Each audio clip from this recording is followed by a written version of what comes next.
Welcome to the Wednesday, February 4th, 2026 meeting of the Gloucester Conservation Commission. The time is 5:30. Start with the roll call of commissioners present. Member Cook. Here. Sargent. Here. Member Iliadis. Here. Member Materi. Here. Member Jackson. Here. Okay. First item on the agenda is administrative briefing. I have two items. Chuck, for you, do you have anything? The only thing I had was for commissioners who are following the Ravenwood, not Ravenwood, sorry, Raven Lane, ENF MIPA. They've changed the online hearing for that from, I believe it was Friday to next Thursday. And I'll send you the change of that if you're interested in joining that. Good to know. I was going to join.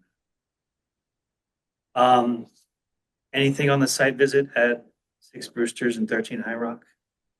So yeah, we did have a meeting out there with DEP. They did request some additional information. I believe that was being provided. Wait and see DEP's determination on that. Okay. And then my last one, I got emails today, and Joe and I got emails about appointing a member of the commission to the community.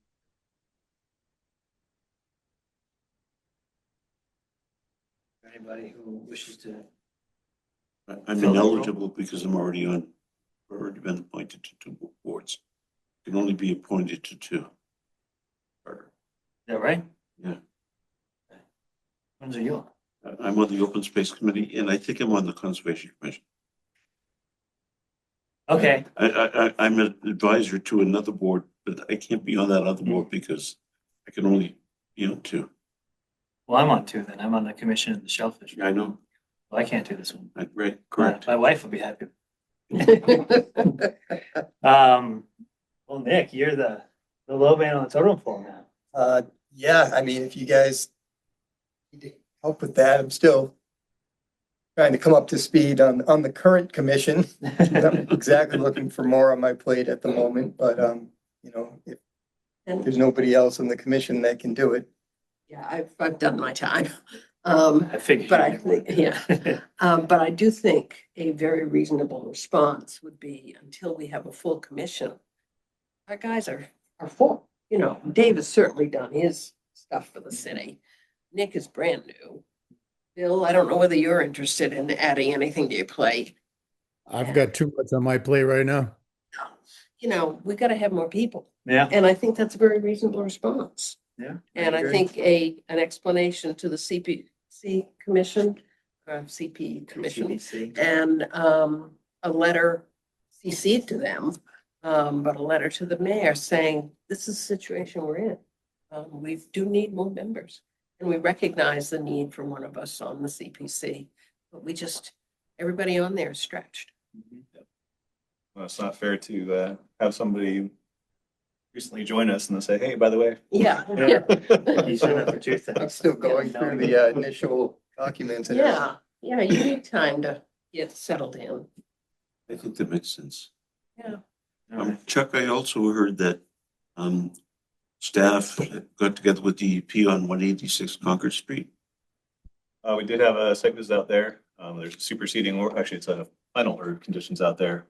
So there was superseding, that was appealed, went to a final order. We did have a site walk to kick that off. And so as far as DEP is concerned, they've met what they need to do for work in the wetland and buffer areas. So I'll actually just buffer that location. I know there's been some question from health department on one of the conditions as it pertains to a permit that's required from Board of Health or the sanitarian. But DEP doesn't believe the whole thing's up. You're right, those letters, if you want to. You can write it, sure. All right, You have, you seem to, I'll do one to CPC and one to the mayor. I would just have asked you what to put in it, so. Okay. That's what got the middleman. All right, I'll get that done before we leave. All right, we'll close administrative briefing and move on to public comment. This is the section of the meeting where members of the public can comment on any projects that are not on tonight's agenda. So if anybody has any comments to make, please raise your hand. That's us. Sure, just state your name and address for the record. I'm Chris Silvera, and I'm actually here because my mother lives at 41 Hodgkin Street, and David Dean. David Dean, 10 Kirk Road. And we got, well, actually Dave, I did, got 'cause the it's letter. technically on his property. It's my land, yeah.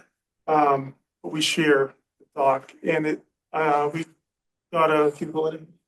I believe the letter said, we I'm sorry. can't, Yeah, this is kind of a violations kind of section of the meeting instead of the public okay, comment section. I suppose we could hear it now because we don't have to make you guys sit through the whole meeting. That comes at the end of the meeting, so. so we just got the thing that said come to 1 or 2 dates, so I didn't know time to Yeah. be here. It's up to you guys, You know, let 'em- Yeah, let's do it now. okay, thank you. But the letter pretty much says we can't store the dock up against the shore where it is now. Right, we're in a resource area. In the Mill River. Mill River, yeah, and then it said it wasn't registered, but, that may be the case. I mean, the float was built 40 years ago by my grandfather, and you know, my mother, I don't know if she ever knew what to do. So basically, we're just here to ask what the next steps would be to keep it where it is. Can it go out and stay out? Does it have to be completely removed? Or how do you even register if it's not done yet? So so what is it? It's a dock? Is it a pier or what It's a- structure is it? It's 12-foot sections go out to a float at the end. And they're anchored in the ground? There it is. Yeah, during the summer months, I believe it sticks out over this area, Yes, and in wintertime it's stored. correct. Goes to moorings on the bottom. Yes, Pilings. yeah, Yeah, yeah. yeah. So would There's it be- ropes that just hold it to, there's like 3 of them that just hold it in place. Be like a 10A from. Yeah, it would be, yeah. Is So it 10A the harbor master? Mhm. And you just go and apply? Army Corps. But you would need a yearly permit through the harbor master's office. Okay, That's need a chapter 91 license? There's nothing permanent in the intertidal zone. It doesn't need a chapter 91. They can do a 10A. And then a approval from the Conservation Commission? Well, the 10A usually doesn't go before the Conservation Commission. But yet there are best management practices that would be appreciated, if they're done. Where we get involved is, if it's stored on the salt marsh, which it can't be. just the only question I have is I know that some people just choose to leave it out all year. Would that be an acceptable thing to just leave it out instead of in? Or is that not? Well, the problem with doing that is it doesn't allow the area where it's in be shellfished, if you will, by, shellfishermen. Right, And that becomes the problem then. okay, And so, it's a huge problem, in Gloucester, because there are so many floats and docks and stuff like that. now, just my own ignorance, what do most people in this situation do? Like, if you have to store it somewhere, They pull it up on like the lawn or the upland. okay, Yeah. Outside of the marsh or the rocky shore. so, Well, basically above high tide. okay. Okay. So that's my mother's house. He's the patio on the right. If we can find a way to muscle it up, it can just stay on the grass as close as we can get to the. When the tide's out, is there any portion that never bottoms out? The tide completely leaves the Mill River. There's nothing there at all. Yeah, so It goes all the way out, fortunately. We have like 2.5 hours on either side of the tide. Yeah, it's, you don't have a lot of time up there. No, unfortunately, Yeah. but it's enough. It gets me to the beach and back. Yeah. Okay, so Harbor Master 10A, Yeah. and then we gotta find a way to get it completely out Right. in the winter, or what's the time frame for when it shouldn't be there anymore? Uh, you know, some shell fishing areas are open on a seasonal basis. This is open all year long. Generally, people, don't keep them in anyway because traditionally things iced in, and this year It's a nightmare right now, Right, like you yeah, said.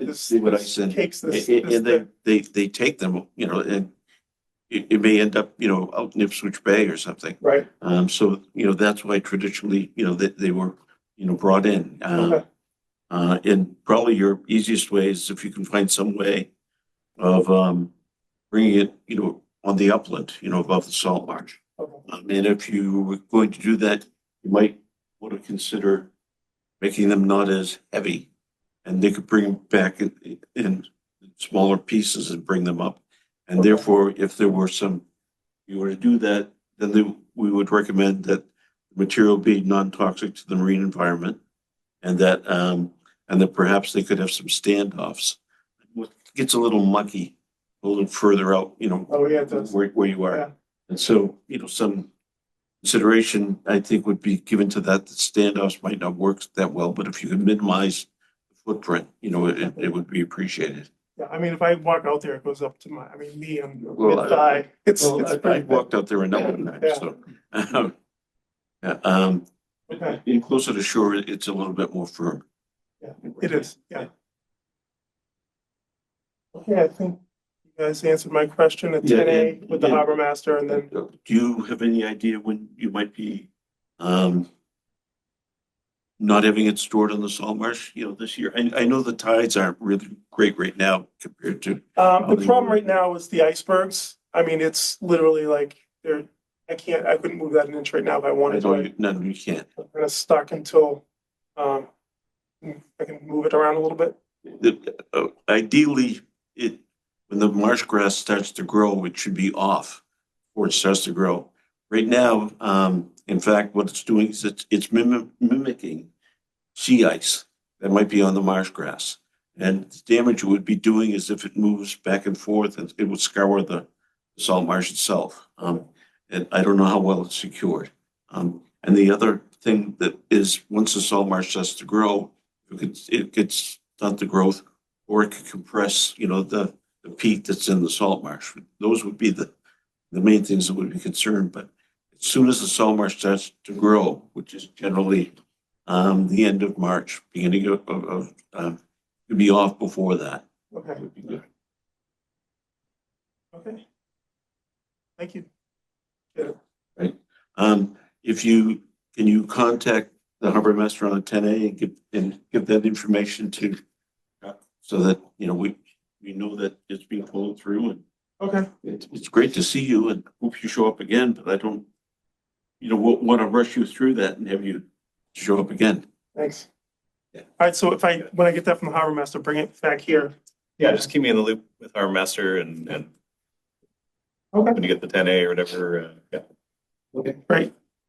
Thank you. Thank you for showing up. Thanks. Appreciate you coming. Or if you get that out of the marsh before we get the 10A, just let me know, send me some photos or something like that. Okay, thanks for your time. Okay. Do we have any other public comments? Anybody hand raised? Anyone? No hands online and none in person. Okay, unless there's another hand that comes up, we will close the public comment period. And move on to the next section of the agenda, which is minutes review and approval. Here to vote on the minutes of January 21st. Commissioner Jackson moves to approve the minutes for Conservation Commission meeting of January 21st, 2026 as amended. Commissioner Cook seconds. Roll call, Member Cook. Yes. Yes. Member Eliadis. Yes. Member Terry. Yes. Member Jackson. Yes. Okay. Next item is an agency notice, the Little River Stream Maintenance Plan. Joseph Holbach from Mass DMF is the applicant. This is a notice of stream channel maintenance in the Little River for anadromous fish passage per wetlands program policy 22-01. Holdish, please just state your name and address for the record. My name's Joe Holbish, and I am with the Division of Marine Fisheries for the state, and I am the diadromous biologist. So I just wanted to present you the stream maintenance plan for you guys to look over, provide any comments or suggestions that you had on it, so that we can implement that. And just a little background on the whole process. This is a fairly new process that was established a few years ago between DEP and DMF, so that we, DMF, specifically the Diadromous Project, can go into runs where we have river herring or any diadromous fish, and we can perform just simple stream maintenance, get any blockages out of the way, and ensure that we have proper passage for diadromous fish, in this case going up to Lily Pond. So no machinery or anything that, only things that can be done with hand tools, hand saws, things like that, chainsaw if we really have to. We don't remove any of the debris, we'll just simply put it on the banks, any, debris that's causing an issue, place it on the bank as close as we can. So we're not removing any habitat. So this is, we've just laid out the plan for y'all to comment and suggest and make any suggestions on. And I provided that in an email to Chuck. I also have a copy in case anyone needed to see it with me. So yes. Hey, thank you. We put this through public comment and like normal. If you want to. Okay, sure. We'll take comments from the public, and then we'll do our usual process is to roll call comments from each of the commissioners. Sure. We're gonna go through all of that, make a note if there's any kind of questions, make a note to follow up when we'll come back to you when we're all done. Okay. So any members of the public who wish to comment on this project, please raise your hand. No hands up on the Zoom and none here in person. Nope, we do have one. Wolf of Vaza. Oh, sorry to hijack. I just want to let the commission know that I am at P&D with City Council. If you can push mine to the very end of your meeting, I will be back before then. Thank you so much. Will do. Thanks, Joel. No other hands up and still none in person. All right, we'll do commissioner roll call comments. Cook. I just want to confirm that any debris or anything that's removed as part of the maintenance plan is removed off-site. We typically don't remove anything from the site. Usually it's just woody debris, sticks, leaves, things like that. And those remain on the banks when we're done. Okay. As a former hearing warden and as a volunteer for Little River Fish, are you replacing Ben or is Ben still? I am the new Ben. Yep, I have You're the new replaced Ben. him. Yep, he's gotten a promotion. I started the fish Nice to account, meet you. 25 years ago. Excellent. And I'll be doing it. But what you're proposing to do is what I did as a herring warden. And the main impetus is deadfall, with the wind. And I used to do, when the water levels were high, I would do the walk. And then when the water levels were low, I would do the walk. So that's just my advice to you, and welcome aboard. Right. Thank you very much. Member Iliadis.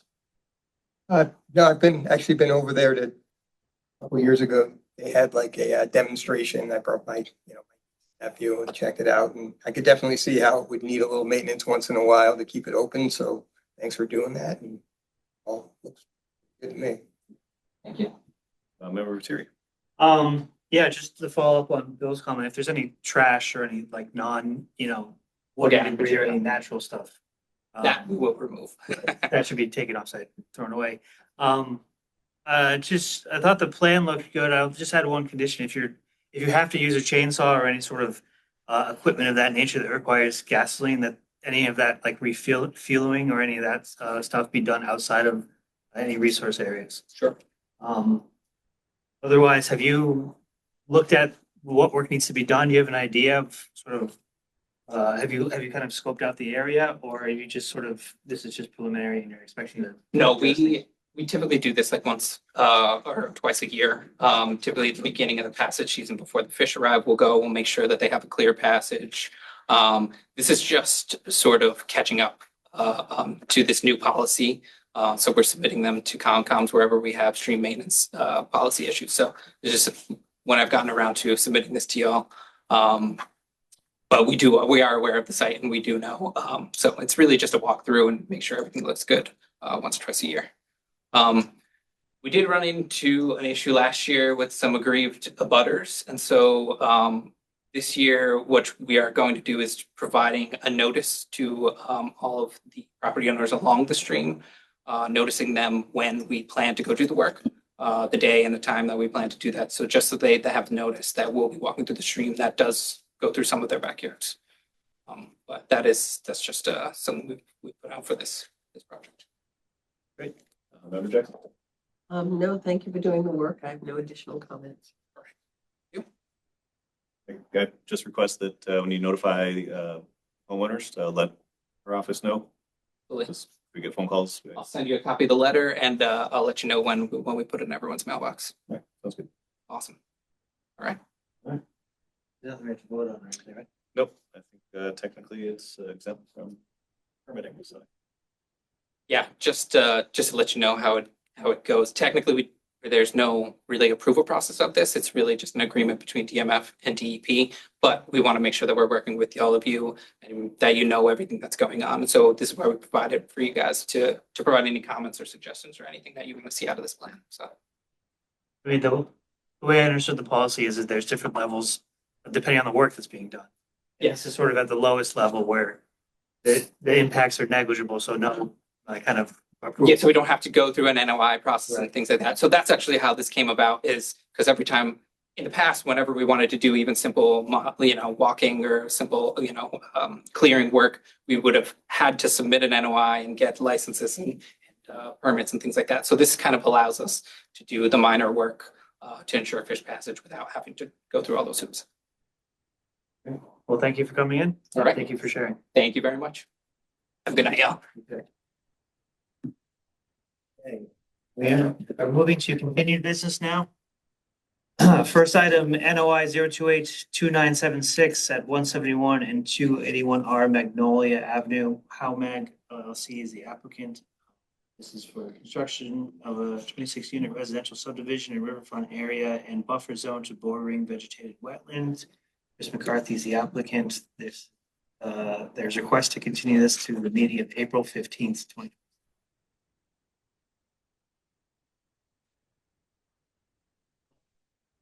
I'm sorry. Commissioner Jackson moves to continue NOI 0282976 at 171 and 281 Rear Magnolia Avenue to the Conservation Commission meeting of April 15th, 2026. Commissioner Cook seconds. Oh, Member Cook? Yes. Sergeant? Yes. Member Elias? Terry? Yes. Member Jackson? Yes. Okay. The next two items we have been taking together, NOI 0283006 at 105 Winger Sheik Road and NOI 0283007 at 107 Winger Sheik Road, both from 125 Winger Sheik LLC as the applicant. I believe there's also a request for these to be continued to the meeting of March 18th, 2026. I didn't see that on update. Is there? Yes. Okay. Commissioner Jackson moves to continue NOI 0283006 at 105 Wingasheek Road and NOI 0283007 at 107 Wingasheek Road to the Conservation Commission meeting of March 18th, 2026.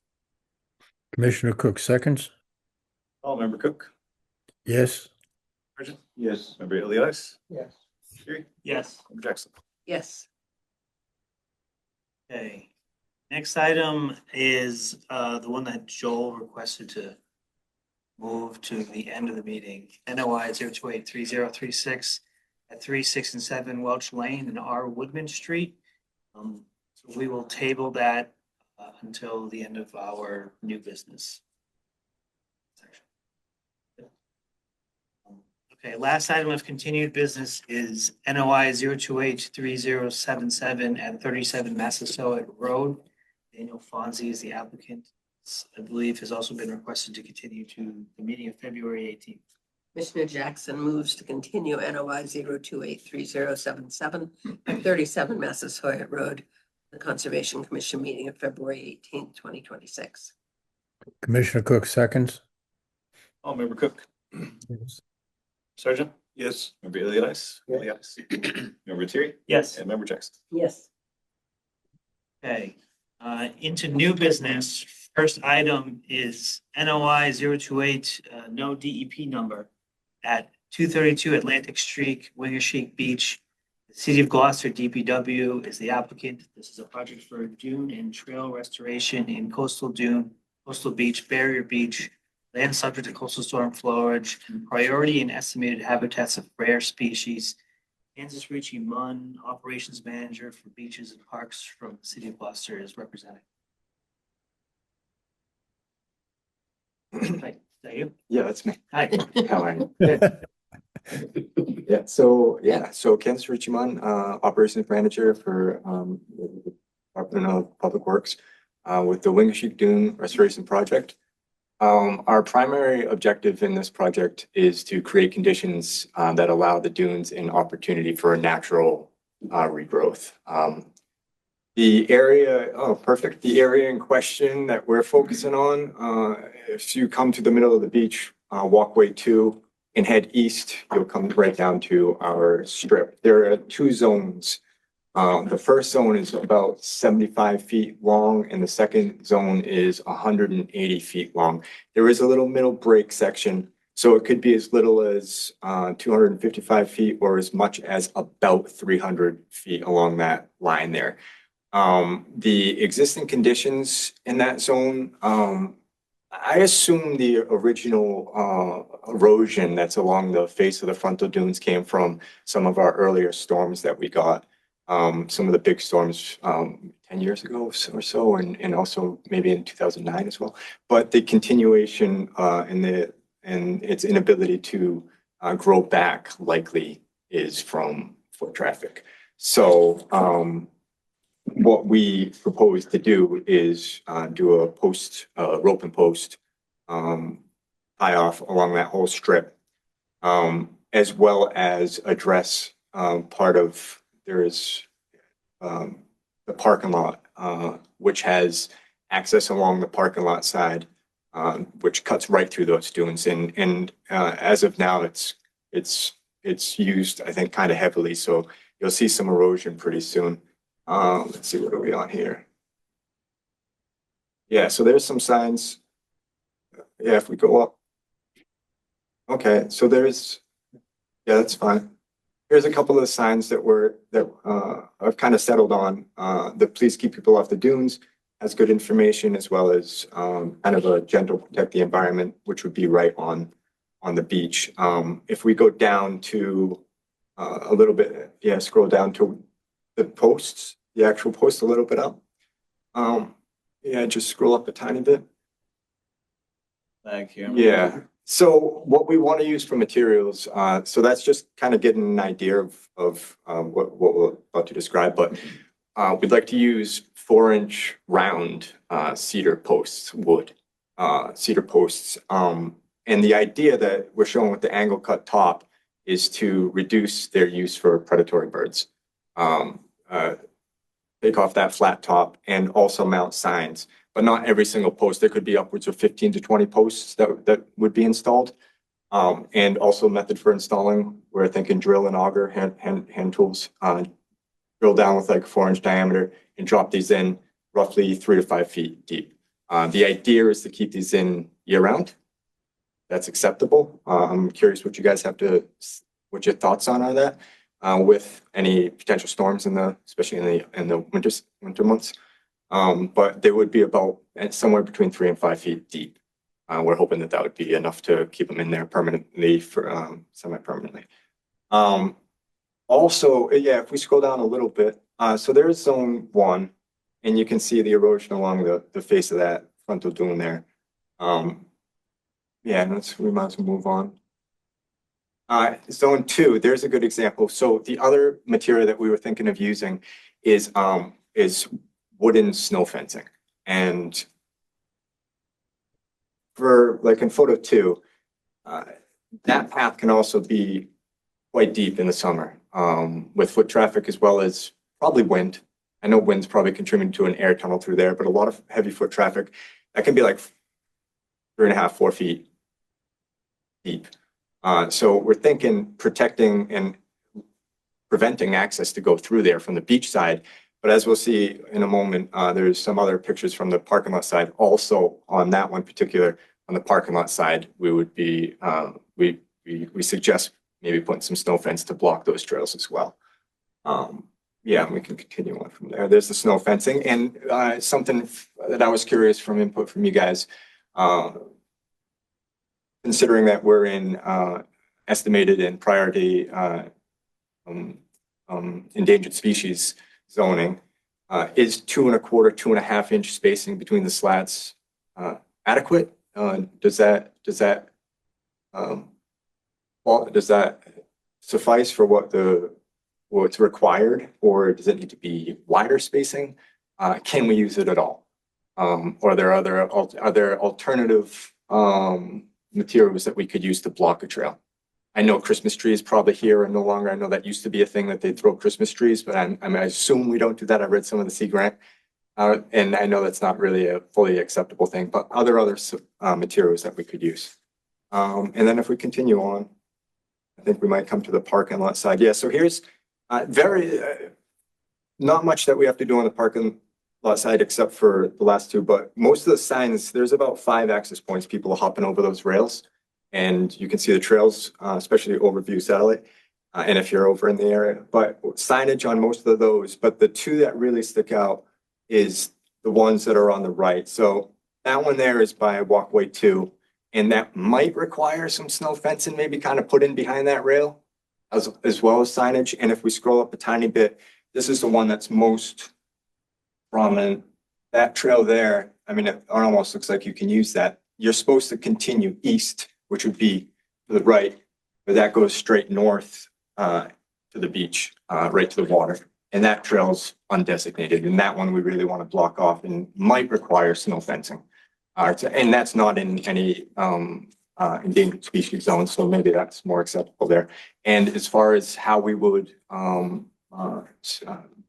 install that is metal T-posts pounded into the ground and then snow fencing placed up against that. Yeah, we can scroll down. Those are some additional signs that are kind of like runner-ups. Maybe, maybe not. And I think after that, it comes back to the general maps enlarged. So if you, yeah, there's the five areas of signs. Yeah, and the red dashes are the areas where possibly snow fencing would be useful.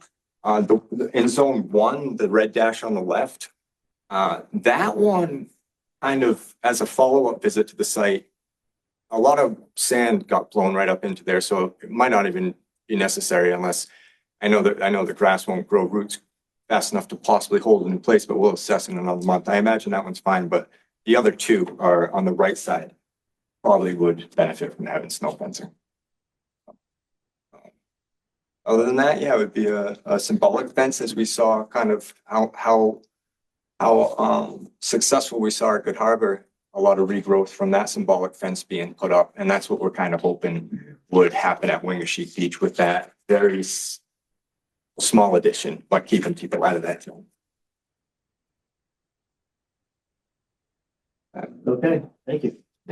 We'll move to public comments. We'll go through commissioner comments, and then you'll have a chance to respond to all the comments. Sure. So any members of the public who wish to comment on this project, please raise your hand. With no hands up on the Zoom and none here in person. Okay, Commissioner roll call comments. Member Cook. Yeah, I'm really not a big fan of the snow fencing. I understand it, but after it's been there a few years, almost it becomes a safety issue. Has any thought been given to putting some robust native plantings in there, like bayberries or something like that, to fully block the entrance, in addition to the snow fence while they're taking root? I do like, so originally, right from the get-go, we were discussing and thinking about doing, beach grass along the way. And after reading a few of the Sea Grant projects, and also being over there and seeing all the runners coming through the face of the dunes, we pulled back on that idea. But yes, I mean, that was an idea for throughout the pathway too. I like that idea a lot. Using something like a larger bush structure as plantings. I do like that. No, it hasn't been that one hasn't been discussed, but it's kind of been a little bit on my mind for future planning. But yeah, if that's something we can do, I would gladly look into that in place of snow fencing. Sergeant? I think by the parking lot, putting up, a shrub. Yeah. It would make some sense. As far as the, whether it's going to impact the endangered species, that's up to natural heritage. They'll let you know if that can be done. If not, even the symbolic, snow fencing, which happened at Good Harbor last year, worked out, very well. Yes. Without the actual snow fencing. So I would, say, that's alternative. I'm wondering, if I think there's a kiosk, by the main gate, and as you go in down the first boardwalk, if you could put something in that's a dune restoration project, that way that if people come on the inside, they would know that it's a dune restoration project and keep off the dunes, Sure. stuff like that. That Sure. would be my suggestion. Yeah, we hope to add a lot of new signage along the parking lot side as well, Yeah. because as you can see, where you see the sand spilling over, obvious signs of people, well, and also the trails that we quite clearly see, people are hopping over. So yeah, signage along there, but yes, in the kiosk, that'd be great. Member Eliadis? Yeah, I can definitely see, the need to get some deterrents in there. People are, when it gets packed in the summer and people are there having fun, simple sign may not be enough. I can see why you're looking at the snow fencing. I don't, in terms of the spacing, I don't know the answer to that. In reference to down the line, you talk about leaving it in year round, and there was some concern expressed that maybe, eventually it could be broken or a safety hazard that, you monitor it. And maybe when that area does fill in, move it and just have the signs there. Yeah, the removal part's pretty tough though. I think once the roots start taking hold. And so, yeah, there would be some wire. That is a bit of a good point. How do you guys feel? How do you guys feel about using snow fencing for its simplicity on the parking lot side? As you saw at walkway 3, that the real prominent path that cut straight through north, that would be right up against kind of the walkway that people are supposed to continue heading east. And they would just kind of be shielded there. And when it's time for that to come up, that could be pulled right up. But it would be a simple barrier that really shows people keep going, as well as potentially putting some sort of, if it's snow fencing or it's other, even it could just be a wood fence that we kind of construct. Because also we were kind of talking a little bit about that along the rail, where people might still hop up. If there's a sign, they might still want to hop up to the left of walkway 2 and head up by the tree, cut up over by the angle. But are you guys opposed to the idea of snow fencing or a wooden fence type construction on the parking lot side? I'm just thinking, as Bill said, that would be a good place for, say, a bayberry shrub or something else like that. Yeah. Ideally, if it was me, I'd have poisoned bamboo shoots, so that people, I know. Yeah, sure. Sure. But, So in the shrub side, yeah, that is great for the parking lot side shrub.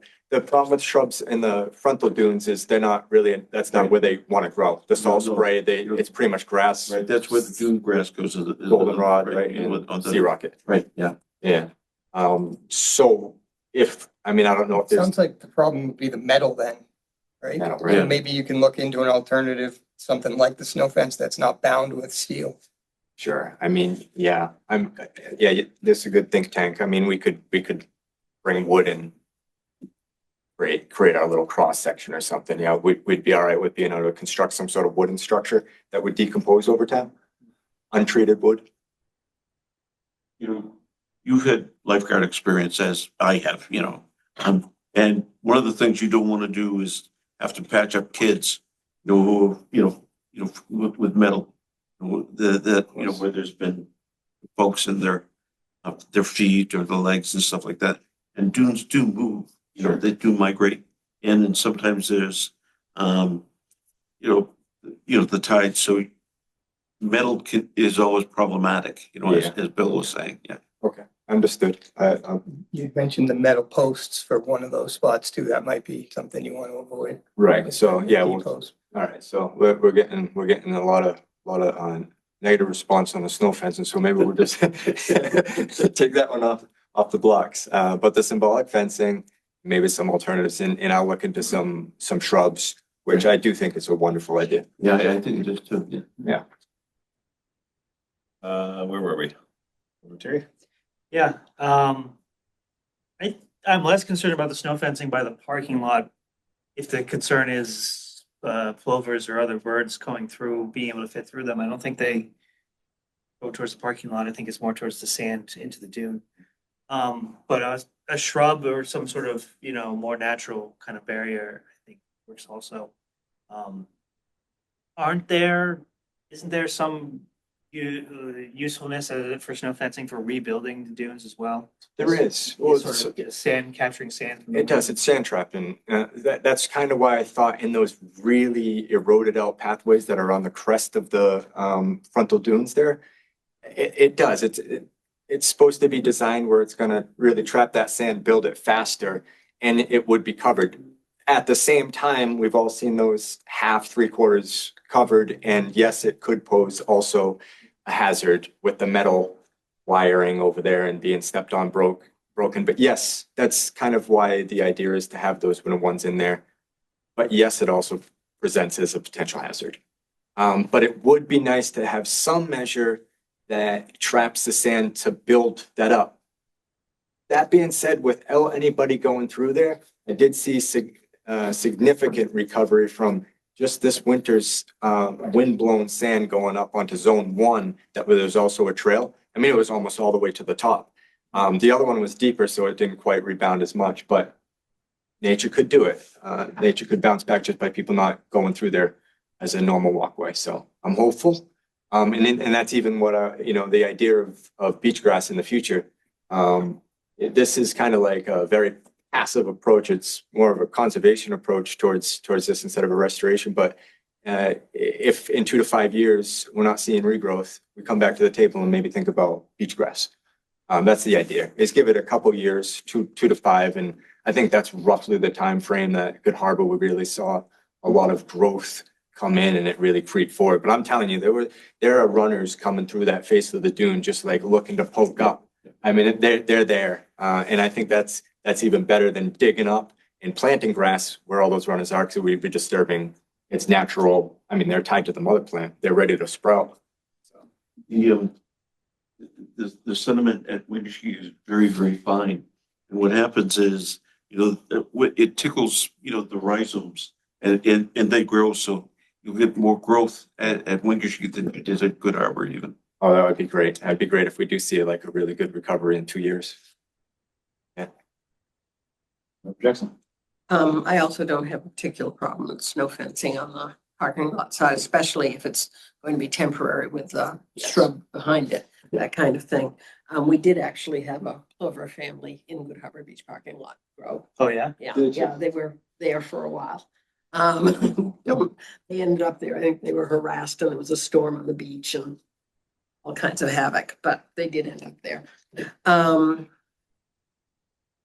You asked very early in your presentation about the height of the signs, the signposts, and whether they could stay in all year or not. My only question is the ones with the slanted tops that you put sign on, that's a good place for water to grab. How high above the sand are you planning to put them? Yeah, so we're thinking, like I said, 3 to 5 feet deep, and then coming up, thinking about waist high. So what, 3 feet, 3.5 feet up, maybe, but enough for the rope. So somewhere between 3 and 4 feet high, probably. It's waist height, 3.5 feet or so up, Yeah, up high. I don't know Wingershik as well as I know Good Harbor. Is that good height for them? You think they'd be safe at height? Well, the thing is, the dunes are dynamic and they're going to move either away from it or even potentially covering. If it's wood, it's not as, dangerous as metal. So Are those signs gonna be on the beach side or the parking lot? So there's gonna be roughly, again, depending on how big of a run we do, 255 feet or upwards of 300 feet. 15 to 20 posts, and we're thinking somewhere around like 6 to 8 posts will have signs on them. Whatever is kind of reasonable for a spacing where you see a sign when you approach. So you don't just go through a section, but you do see a sign, but not every single post is gonna have a sign. It'd be overkill. The spacing for the posts we're thinking is about 20 feet between each post. And so we'd scatter them, of course, at the ends of each section and then a couple in the middle. So somewhere between 6 and 8. And the rest would be blank tops, but cut at an angle to limit their use as a perching area for predatory birds. And if that's not enough, I was wondering if you guys thought that that's enough. I know we might hear back from Natural Heritage on that one. yeah. But we could put something else as well on that. Like if we had to cap it or if we had to put something else, like, because I think the signs, I'm not sure. Are signs even allowed to be on the beach side if it's in that zone? Is that too much of an area I assume we're fine because at Good Harbor, it was 1 inch or half-inch. They might have been 1 inch stakes. I believe the surface area would be less than that when it comes down to it. So I can't imagine that it doesn't meet the criteria. But whatever this feedback, that's what I'm curious on. Yeah, I think Natural Heritage will probably have a lot of input just based on their experience, birds.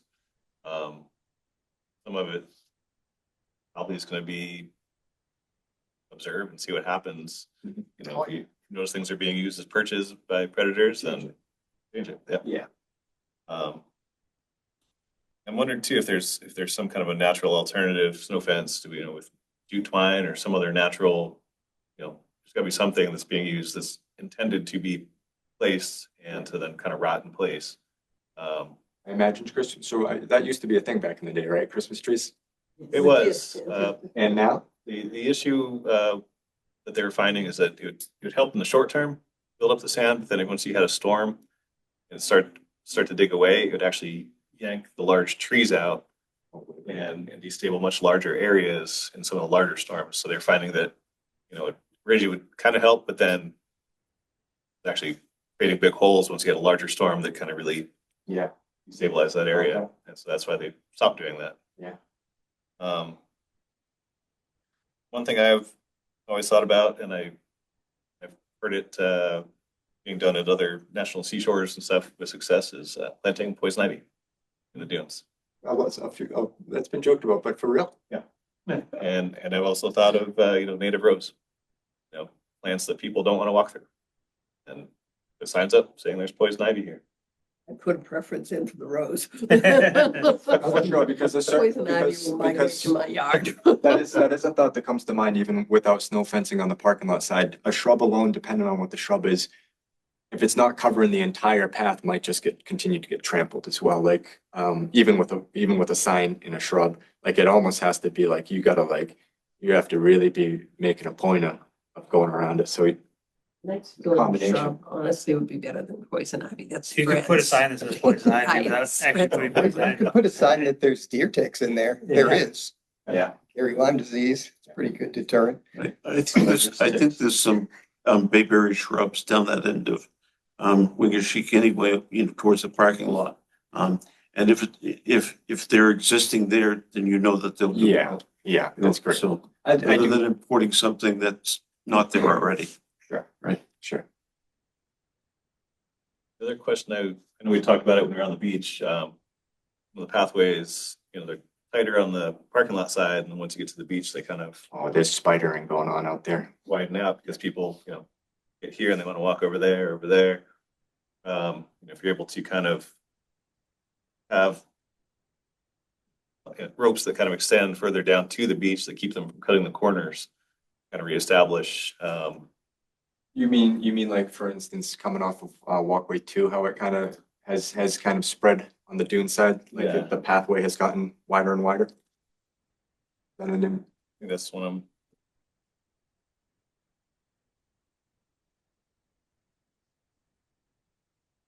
Yeah, this one here, which is so wide. it is. That if you're able to kind of run, the path width further So, down to the beach and then allow it to kind of fan out. Yep. Kind of rebuild, some of these eroded corner areas.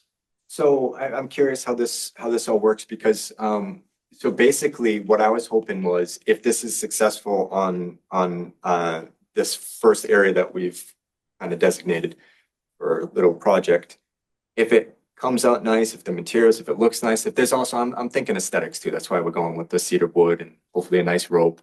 I want to add to the aesthetics of the beach. If it goes well, that entire walkway 2, I think, could use some addressing, to be honest. And I was hoping if this works and it's successful, that would be kind of next year's idea is to continue on and run all the way through the walkway. Because when you see the tree that's in the middle of that walkway, there's a bunch of spiderweb trails that kind of cut out from there. A lot of kids like to play up on that area. There's a nice little shade and hangout area.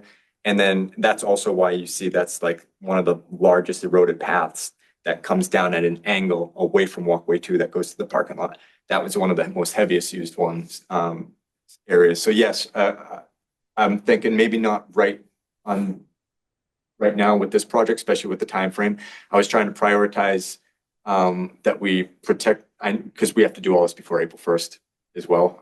I'm assuming, and so getting this put up here, covering that, and then even come fall, but continuing on walkway 2 and addressing those issues. Yes. Having that along one of the designated pathways will allow you to have an educational sign there as well, or Yes. something that says, hey, these are what these ropes are for. Yeah. So when they see them on other areas, they'll say, oh, okay, I've seen that sign. This is what they're doing. Agreed. It might So help. we could, I say if this does go through, if it turns out looking good and everything, let's take a walk through and we'll design another one just like that through that whole area and bring all this to the table. You're asking for a notice of intent, which is good for 3 years. Oh, good. Right, but my suggestion is if you may be doing something next year. Yeah. Is have that as part of this year's plan, and then you don't have to do it if it doesn't work out.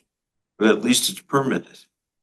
How does that work time frame as far, we're crunching it at this point, because then we have to get a materials approved and we still have to go through, public service with our DPW and order these things and get it time framed out before April 1st. You can do, if you have a larger project, what you want to do on the right there, if you also permit that for the left, you don't have to do the left if you don't have the. I can revise what I've submitted to You would DEP have 3 National. years to do all the work. So let's say you have 3 phases. I mean, we could approve for 5 years too. Yeah. But let's say you have 3 phases of work you want to do. You could do phase 1 in the first year, phase 2 in the second year, and phase 3 in the third year, and it's all under the same permit. That approval is good for those 3 years. But I don't have to declare that now. I could, Well, you You draw it on the plans that you provide us. You wouldn't have to order all the material and all that stuff to do it. yeah. It would just mean drawing a couple more lines and stuff on our figures. just submit it to conservation. Yeah. Okay, oh yeah, definitely do that. So I just put in to DEP and Natural Heritage. So we're not saying like resend that stuff to them and wait on their approval, right? Because they could take up If within you 30 add days. this plan, you'd have to resend to We them. could send, so typically with DEP, we can find out who did the review and then email them a revised plan. Okay, I'll I'll do that then. And then I think check with Natural Heritage too and see if. Yeah, so long as it doesn't hold up, I'm really hoping to get this up for this season. Yeah. So that we can start protecting that area now. That's why I even cut a lot of some of the other thoughts on it. It's just I want to get that section roped up. Yeah, I guess the only issue would be if amending the plan pushes back the approval you're gonna get for this year. Yeah, the benefit would be it saves you from coming back next year if you want to do another section. My heart will ache for too long. know if I can go or not. Yeah, well, yeah, I'll write up plans tomorrow. And send them right along. And if we have any, intel as far as if that is something that's gonna make a time frame otherwise. Yeah, I mean, if either of the agency said that that'll change their time frame, then They might have just received it today anyway. It was in the mail. So I mean, if we can send that along electronically, then that should be part of their same assessment. I'll fast track that and get it. I mean, yes, it will be a couple lines put on there. I imagine if they're approving, the symbolic fencing along the front of the dune, they're probably gonna be fine with it. Okay, Along the fence where there's hundreds of people walking every day. agreed. Okay. Very good. Yep. All right, so you don't have a DEP number and we have to wait for NHESP to get back to us anyway, so there's nothing that we can do today except continue to the next meeting, so. We can continue to the next meeting or we continue to 2 meetings from now. Which is the 18th. 18. And I get to come back. All right, I'll be here on the 18th. If you want. Yeah. Okay. Unless it's not necessary, if it's just, there might be questions, right? Yeah. Sure. Yeah, I mean, if you have a new plan in. Yeah. If, And if you're thinking of doing plantings, bushes and things like that, we probably would want to see proposed locations for that. That might probably want to be part of the amendment. If you're replacing a snow fence, you might, just they like bush here. We'll get cracking. Thank you guys very much. I appreciate it. I appreciate your time. And thank you for doing this. Yeah, Yes. my pleasure. My pleasure. Commissioner Jackson moves to continue NOI 028 unassigned DEP number to the Atlantic Street for the Conservation Commission meeting. Commissioner Cook seconds. Member Cook. Yes. Yes. Member Iliadis. Yes. Member Terry. Yes. Jackson. Yes. Thank you. Thank you, guys. See you next time. You bet. Next item, NOI 0283107 at 8 Great Ledge Lane, Vito and Sarah Ferreira. The applicants is for an addition in riverfront area, upland edge to the ACEC and buffer zone to BVW. John Judd from Gateway Consultants Inc. Is representing. Thank you, Mr. Chairman, members of the commission. For the record, John Judd, engineer with Gateway Consultants, representing the Ferrara family for this proposed addition to their house at 8 Great Ledge Lane. If it's possible, I'd like to show the board the proposed plan. Hopefully you can see that. Yep, you see it. Okay, thank you. So existing dwelling, this is a buffer zone application for an existing dwelling at the end of Great Ledge Lane. Existing houses here. The resource area is in the back here. This was all flagged by Williams and Sparagus. Resource area, you have an intermittent stream here. We do have elevation 10, part of the ACEC associated with Walker Creek here. So we did show the 100-foot edge zone here, then the 200-foot buffer to the ACEC, which is elevation 10. The proposal is to remove an existing covered sunroom here and propose an addition here, 18 feet by about 33 feet, just over 33 feet. This is an ADU proposed for the parents to be able to age in place at the property. And they have gone before Zoning Board of Appeals where this project has been approved. Again, this is a buffer zone proposal. Erosion control would be at the base of the proposed work here. We are proposing a rain garden for this additional runoff here to help improve the buffer zone. The buffer zone from the BVW is actually shown as this line here. So that's the 100-foot setback from these wetland flags here. And then beyond that, you have the ACEC elevation 10. So that's this line here, the 100-foot edge zone. So we are working within that edge zone, and obviously all work is within the buffer zone here. We do have a detail and mitigation notes. We are mitigating the 200% of the proposed increase in the impervious area, and that those calculations are shown here in the mitigation notes. The wetland buffer zone mitigation calculations are here. And I think I covered everything at this point, and I can answer any questions that you might have at this time. The Ferraras are on the line as well. I believe they can answer any questions that I can. Thank you. Thank you. We'll do public comment and then commissioner comment. So any members of the public who wish to comment on this project, please raise your hand. As clear as they can make the numbers on, I have a hard time seeing what he proposes.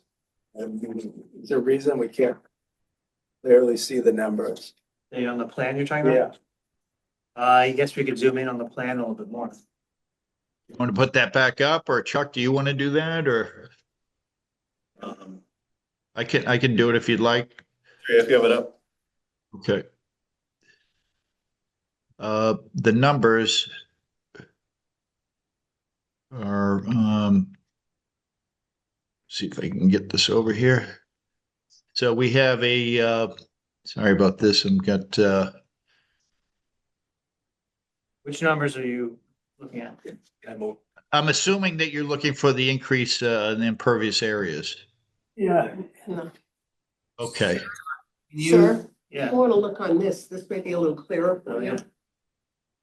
Does this help? Yeah, So can we you have a zoom in proposed- on the proposed addition area and the garage and the grass ramp sort of area? You want to zoom in down there? Okay. If you're watching the meeting, it's hard to see. It is hard. I know. Thank you. It's why I bring this actually. That looks better. Yeah. Is that helpful? Okay, so this is the existing sunroom here, covered sunroom. There's an existing deck that accesses the existing garage area here. So the proposal is to remove that covered sunroom in this proposed addition here. So the dark line is the proposed footprint, and the dark line over here would be the proposed footprint. So I can go back out to the calculations, but we're just over 400 square feet with an increase, proposed increase of about 480 square feet of impervious area here. And we're proposing mitigation of 936, and that's native planting along here. There is proposed trees to be removed and replaced with 8 native trees. And these are being removed for the health of those trees, and the need for access back here is why the Ferraras would like to remove those. And they understand that 200% with a 2-year mortality is required for any new trees to be planted. So I'm not sure if that answers the questions. Yeah, we're just gonna see if there's any more public comments. So any other Sure. comments from the public? Please raise your hand. There are no hands up on the Zoom and none in person. Okay, we'll go to commissioner roll call comments. All right, so Member Cook, You have no additional comments. Member Sergeant, Thank you for including the ACEC in the latest revision. Wondering if there should also be a riverfront area delineation. It's close, but it was checked as being within the riverfront area on a previous NOI. I couldn't find that a COC or order of conditions for the previous NOI was ever recorded in the registry of deeds. I'm wondering if those conditions were ever met or if they're still outstanding. There should be a 2-year monitoring for the mortality mitigation plantings and a perpetual condition in the COC that prohibits further alteration within the mitigation area. Acceptance may be required to maintain the area in its mitigated condition. And because this property is serviced by an on-site septic system, a written Board of Health sign-off must be on file before construction can begin. Thank you. Member Iliadis. Yeah, I looked at that old NOI they had up there too, and it looked like it was for a septic and leaching field in the backyard, but now it looks like that ended up in the front yard. So I'm thinking that was never done. And I don't know what the legality of any of that is. If, it sounds like it needs to be, stated that it was never done, and you, I think, would be relieved of that. You file a certificate of, a request for safe and compliance that basically says the work was never completed. And it just sort of closes the loop because the order of conditions gets recorded, so it just closes the loop in the registry of deeds if there's not an outstanding order of conditions and work out there. Yeah, Dave and I can probably walk down memory lane with you on that septic situation. This is originally that was designed, that system in the back was designed over 20 years ago, and it was never installed because it was cost prohibitive at that time. So in the 90s, late 90s, a tight tank, believe it or not, was approved for the front yard, which was installed. And then with new technologies and so forth, and different personalities on the Board of Health, we were able to get for the Ferraras a new system that would be installed with advanced treatment in the front yard. So that's just to add some color to that whole conversation. And that that was recently installed in the front yard within the last 10 years, approximately 10 years ago.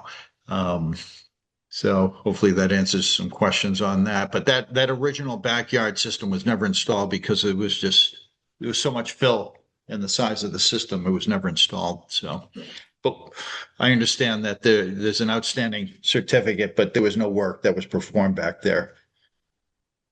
Sounds like maybe that would be good for the homeowners to close the loop on that, just so it doesn't come up in the future. Absolutely.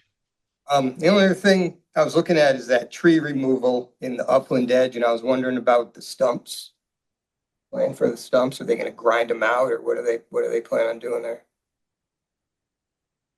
Yeah, I would say that would be they would grind them out because one of those is in the they want to be able to access the back of the property for just having landscapers back there, et cetera. That's really the only way to get around. So there's one tree in that path, and then the others, they would take it right down to the root and grind it. Right. I was thinking that, with equipment back there and that kind of activity, maybe you want another, filtration sock behind that, between that and the wetland, other than the one that's up close to the, for that work. We could certainly do that. I don't have anything else. Member Terry.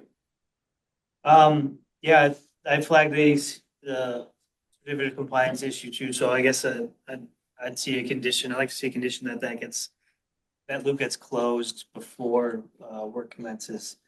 I had some concerns under the wetlands ordinance for work in the upland edge. There's vegetation proposed to be cut within the wetland edge. There's impervious surface being added within the upland edge, part of the addition. The infiltration swale, which I think you might also said in the presentation is going to be a rain garden.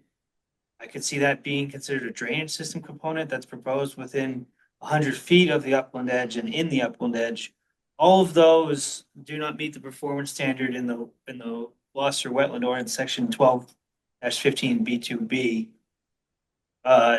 Notwithstanding that, the commission can approve the work if it meets the exceptions in 12-15 B2C.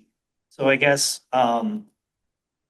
we would need to see some evidence that it meets that exception before we can move forward with considering or approval for this project. I know we've termed that as a variance. I don't know if it's technically a variance, but whatever it is, I think we need to see some evidence or documentation, or whatever, that it meets one of those standards, a lot before 1961 or a lot on a subdivision plan or whatever each of those three different categories are. Other than that, my other concerns were already addressed by other commissioners. Member Jackson. Yes, I'd like to know, when you take down those 4 trees and you're replacing them with 8, what are you replacing them with and where are they going? And there's a proposed pervious parking area partly within buffer zones. That wasn't mentioned in the narrative. It's only on the plan, so I'm assuming that's part of your application. And you mentioned that there might be a saw cut for grading. Where is the grading? Would you like an answer to that now? Sure. Yeah, I'm the last one, so go for it. Well, excuse me, I can pull that back up again and show. I think it might be helpful to kind of screen. So the saw cut here is associated with the garage slab. So what you can see the existing garage slab is at 26, and they want to match that. Excuse me, for architectural reasons. So in order to do that, we have an elevation 25.8 here, and then it comes down fairly abruptly here. So we need to saw cut this and propose this retaining wall here, which is intended to retain the earth to match that grade in here. So you can see we have a proposed spot grade here, 25.8. And this is just outside the the buffer zone here to the it's outside the upland edge, but it's also outside the 100-foot buffer zone in here. This is all paved right now. All we're doing is raising that up to allow for this garage to function for the older Mr. Ferrara to park his car in the garage. This would be his bay. And then to allow for, and this is fairly steep in here. We tried to get this to come down as quickly as possible to get down to a grade that we can access back there for landscapers and so forth. To answer your question, the replacement trees, as we always do, would be a minimum 2-inch caliper and 6-foot height. We can add that to the plan or have that a little bit more described in the planting notes off to the side. The location would be, in the same general location, but perhaps maybe along the edge of the new plantings.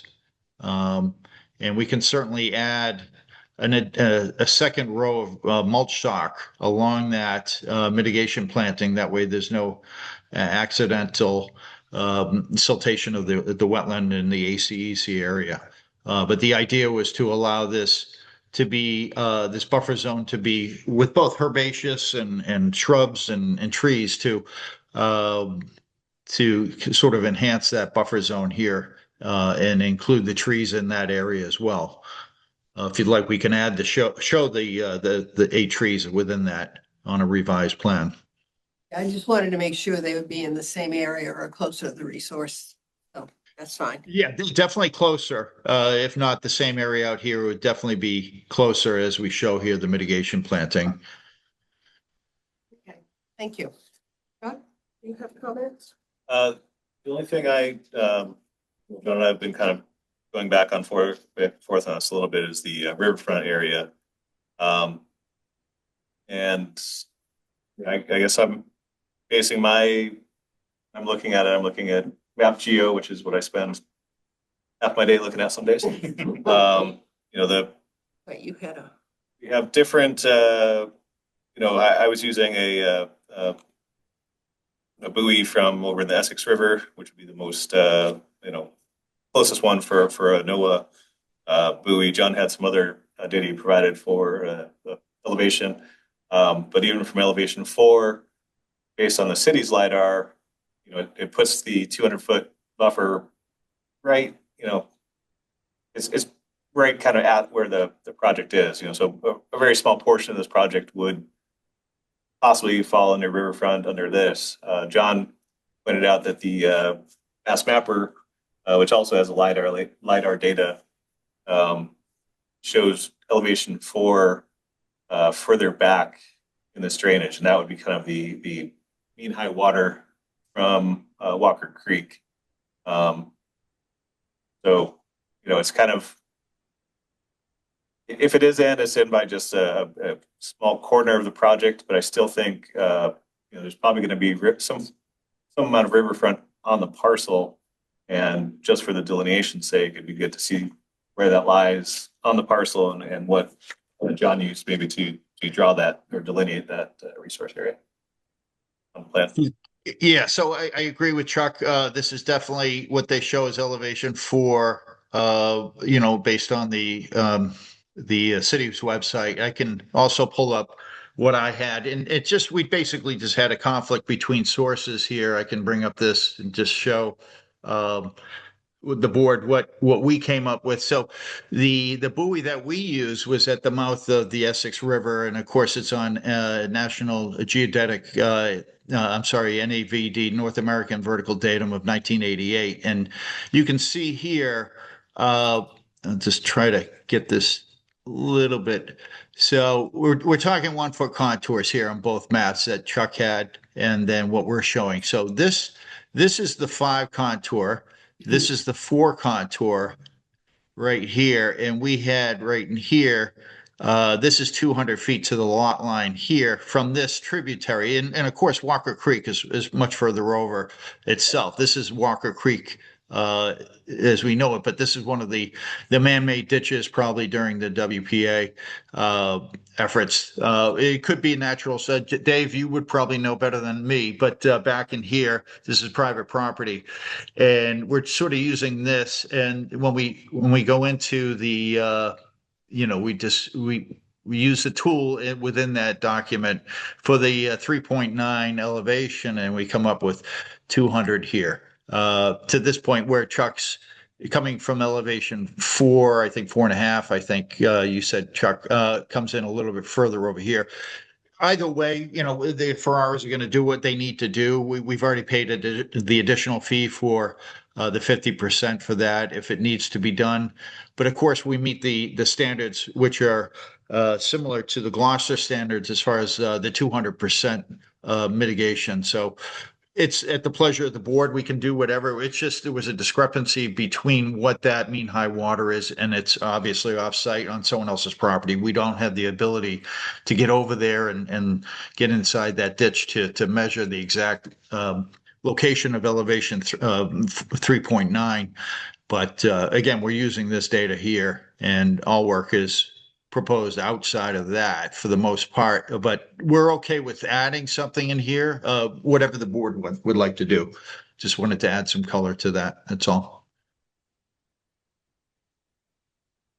I think as you swing that line north, it's going to go onto a portion of the property, so just to have all the resources delineated, I think. Yeah, we can do that. We need to make some changes to the plan anyway with these trees, also the additional fortification of silt sock. And, we're going to work on closing out that previous OCC. So maybe we can come in with the next meeting on that. And work on the upland edge. Peter had asked for some document for the exception to the local policy, which we can supply, and for the board to consider.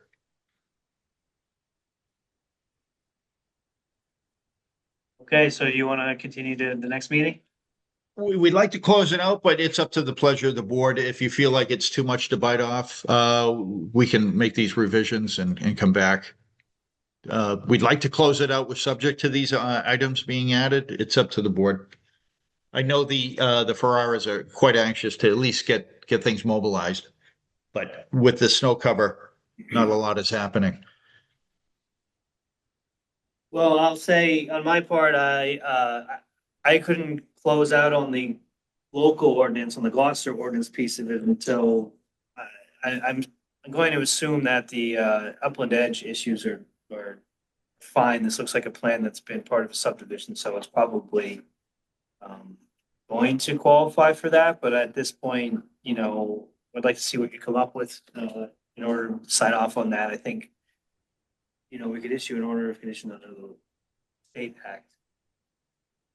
And I do, it would be subject to additional plan updates that we were talking about, but I don't think those materially change the analysis. So I don't know if anybody else has any other thoughts. I think it would be appropriate for him to come back at the next meeting. Yeah, I would agree with that. Okay, we're going to continue, John. Please, yeah, thank you. If you need me to request that, I can do that, but we'll get these other items in as requested. Okay. Commissioner Jackson moves to continue NOI 0283107 at 8 Great Ledge Lane to the Conservation Commission meeting of February 18th, 2026. Commissioner Cook seconds. Member Cook. Yes. Sergeant, Yes. member Eliadis, Yes. member Lettieri, Yes, member Jackson. Yes. Okay, thank you very much. John. Okay, Joel is here, so we're going back into continued business and reopening the tabled matter. NOI 0283036 at 3, 6, and 7 Welch Lane and R Woodman Street. RDL Welch Lane LLC is the applicant. Project is for road and stormwater system construction, utility installation in buffer zones and bordering vegetated wetlands. Joel Plaza, Seaside Legal Solutions, PC. Thank The you. Sergeant recuses.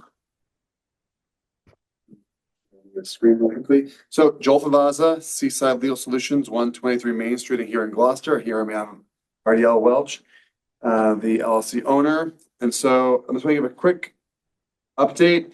The engineers responded to the third-party review that was done by Weston and Sampson. My understanding that Weston and Sampson will not be available on the 18th, so we're probably to continue this out until the first meeting in March for their input on this. The kind of high-level things I wanted to point out are one of the bigger comments they had, as you recall, if we can see my cursor. I can see my cursor. You see it now. No, that's just kind of slow. So originally we had this underground vault kind of down in this hill and down in this hill area, right? And what Weston Sampson pulled out was that there's actually from a 2016 order of conditions that says the limit of work from 2016, which is this line you see here, you're not supposed to be doing any more work than the buffer zone going forward. And so the solution was to take those two vaults and instead make one larger vault and bring it up to where the existing driveway is. So now all of that will be well outside of that kind of use limitation. The other redesign, although I wouldn't say big, but like redesign was down here. We had to acknowledge we were in fact not just in buffer zone down here, there was actually some wetland impact, and we have the replication that was requested here. And Weston Sampson will go through all of that. The other point I'll make is that it was requested, although there's still an active delineation that this commission has approved, Bill Manuel went out and reconfirmed all his flags. We submitted a letter to the file where he said, yeah, I went down there.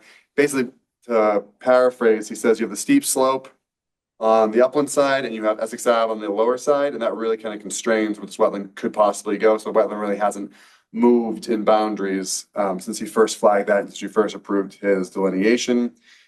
And then I will just flip down to this page. And this actually deals with, in part, the certificate of compliance we talked about. I actually was a little unclear, I think, in the email I sent. So the red line here was the limit that you put on future work in the buffer zone. And one of the things was that the applicant was to put up some signs saying, hey, there's a wetland down here, you're in a buffer zone, right? And what he did was, because there was nothing down that far in the hill, he put them up on that blue, where the blue line is. That's where the existing driveway ends, where the blue line is, and that's where the signs are currently, and there's some pictures in the file of the signs posted there. And what we're proposing is that when the driveway gets expanded to make room for this vault, stormwater management facility number 3, the green line is where the wall will move to. So it's where the blue line is now, what that shade block wall is, it's going to come down to where that green line is. You see it's still further upland than the limited future work, and we'd be willing to condition this project on jogging that red line that is the current limit of future work up onto the green line, and the signs that he has currently on the wall that are shown in blue would move down to the green line. So we'd basically be conceding a little more buffer zone as no work beyond this line, and then just moving the signs that are on the wall to where the green line is. So where the signs are now will have to move because that's going from wall to pavement. But the signs and the limiting line itself will still be further upland than the 2016 order called for. And you can, if you so choose, in the 2026 order, move the line from the red to the green so that the signs will actually be in the correct spot. Just to clarify that the 2016 was not an order, that was the certificate of compliance. That was the as-built plan. The line is actually further north or further towards the house on the plan that was approved under the order of conditions. I'll confirm, obviously, that at the end of the day, this green line needs to either be upland of that line, or we have to trigger, the review that the 2016 order called for. Part of that was addressed in the response. There is no vernal pool habitat in the original delineation. There was no vernal pool habitat delineated when Bill Manuel went back out to look. But to Chuck's point, I will make sure that either that green line is upland of the line that was established. Again, the engineers are showing it where I have the red. If that's incorrect, we'll have them move that, sure. And if it's not, then the 2016 did call for what the process was. If you were going to be, things like based on the information provided, this is the most we want you to do. And so we'd have to address the 2016. Well, again, the 2016 was an as-built for the certificate of compliance. Right. The 2008 was the order of conditions, and that's what that condition would have been based on, is that plan that was provided at that point. And it's closer to the house, and so I think we'll let up. Sure.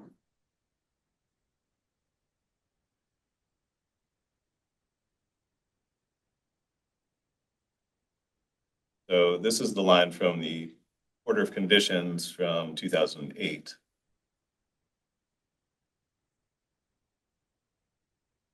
And the limit of work is this dash line. And so it's up, here's elevation 64, coming here. Everything's quite a ways above elevation 60. The as-built plan,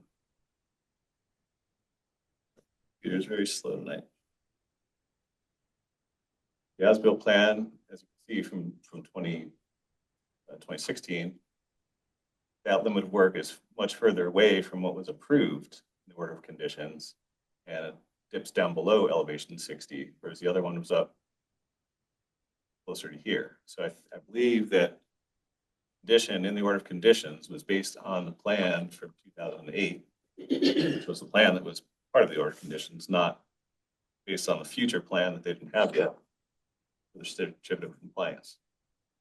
But in 2016, this commission voted to approve a COC based on the 2016 plan as to where the limit line Well, was. that's the case, then the COC plan that was approved also has the signposts showing no disturbance beyond the wall up here.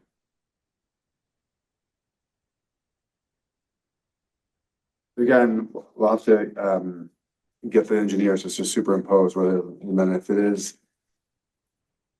the south and it's north, right? If it's north of, down on the plan, that's north in geography, right?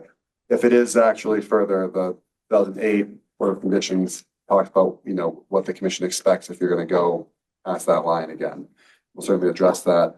Otherwise, as long as we're, on the correct side of that, we should be in okay shape. But so again, if the 2026 limit of work is actually no further, then it would be the same. And then if it has to change, we'll have to address the conditions that were put in the 2008 order of conditions approved in 16 with the plan that was shown by Chuck. But again, at this point, I think the real meat of the work is going to be Weston and Sampson's review of the drainage. I have to get them a few written supplements because some of the questions the engineers deferred to my office, and so I'll make sure I get that to them. And again, Chuck, correct me if I'm wrong, I believe they're not going to be available until the first meeting in March anyway, right? I think that's Beals and Thomas for the. Oh, so are they available on the 18th, you think? As far as I know. Okay. And do you think they'll be ready? I guess it depends on when you plan to have your supplemental information to them. Why don't we continue this out to the first one in March anyway? Because that way, with the hopes that it'll come in ahead of time, so we can actually digest it on our side before we get here. You bring up your plan with the different colored lines on it? Yep.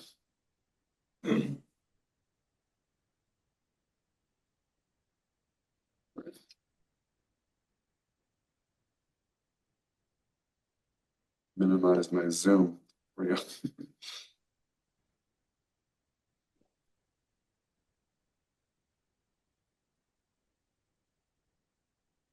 Where, there's a, the lot 14 on the sort of the bottom right there, it says existing lot line is that dashed lot line. Is that the lot line or is it the line, the solid line that's next to it? The lot line, because it, So the solid lines here are showing the proposed configuration of the new lots. okay. That's the existing lot line. Is that the existing lot line that existed under the prior order of conditions? Let me get the number for you. 1933 order of conditions. Yeah, let me just double check. Let me pull that.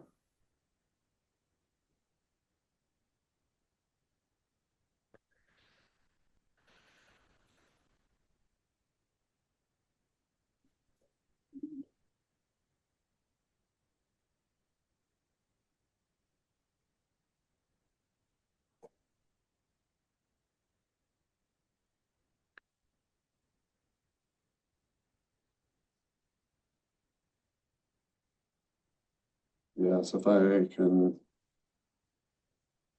show you 3 Welch Lane, we pull up. Unfortunately, it's going to be like upside down because the JS is north oriented. But you can see the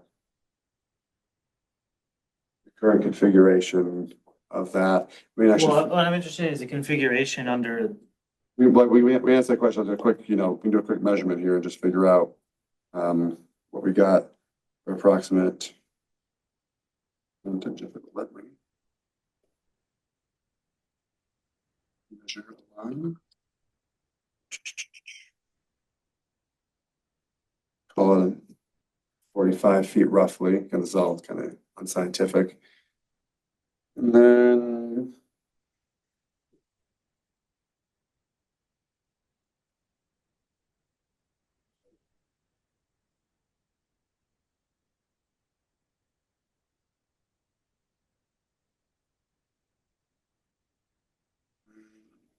tools.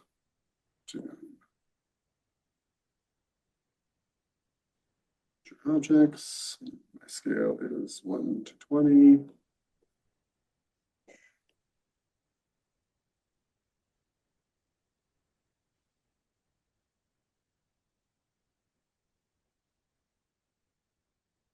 Dash line. We come out. The 45 is all the way over here. Let's kill that off. Corner of that was, yeah, through the Welch Lane line. So that's showing 149, which is the bees being very sloppy. So I'd say yes, that this dash line lines up approximately with, actually, the assessor's data aligns up approximately with this dash line. So I'd put it that I'd say the engineers likely have this absolutely correct, and that the lot 237, 114 shown on the notice 3 Welch Lane currently on the assessors that we looked at would be this. that dashed line was what, the old lot line? Is the present lot line. The lot line hasn't been changed because we haven't gone through any planning board process. We've only started here. Okay, so where it says existing lot line, that's the same lot line of this parcel from the order of conditions that ends 1933, 02819. You should, if Chuck, do you want to throw the plan back up? Yeah, looks like it's, Anyway, this matters because the special condition from that order of conditions, special condition 2 was basically applied to that lot as it Right. Existed in that shape at that time, and it said no disturbance from the limit of work to the resource area. My Yeah. interpretation is it only applies on that lot and not the rest of 6 or 7, I think, Welch Lane. Right, and that's correct. That's why you'll see in the plans that I've submitted that on what is currently 7 Welch Lane is where the spreader is, for example. So the vault is intended to hold and infiltrate, but in the most major, I'm not sure if it's only the 100-year storm, the engineers can confirm that, but in the most major of storms, if the vault to that capacity and it's not infiltrating fast enough, there is a spreader. So that spreader can be placed off of what is currently 3 Welch Lane to get outside of those restrictions. Okay. Okay. Right.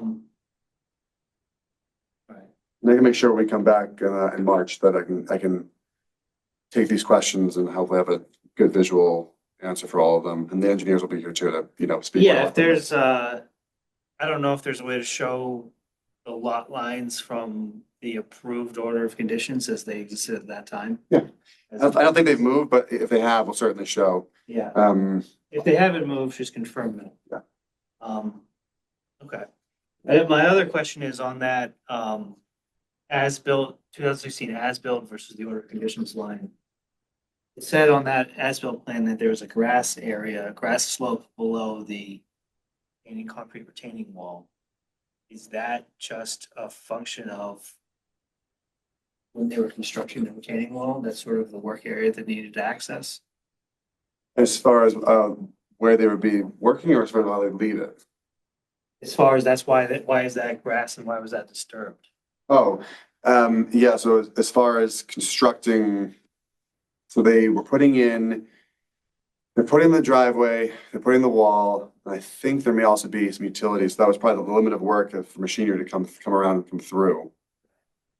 Could you restore that grass area with wetland plantings sort of similar into the that's in the rest of the buffer zone down the slope to the west? So basically, you'd like the wall down slope to be uniform, so not a gap between the wall and where like the wetland plantings begin. Yeah, well, so if the wall was gonna be where the signage is gonna be that says wetland buffer zone, do not disturb, and by the way, the sign, if you're putting different signs up there, they should say do not disturb explicitly, in addition to wetland buffer zone, but if it's gonna be that area on the other side of the wall and part of it is a grassy slope, I think you should plant some of that grassy slope with a buffer zone mix.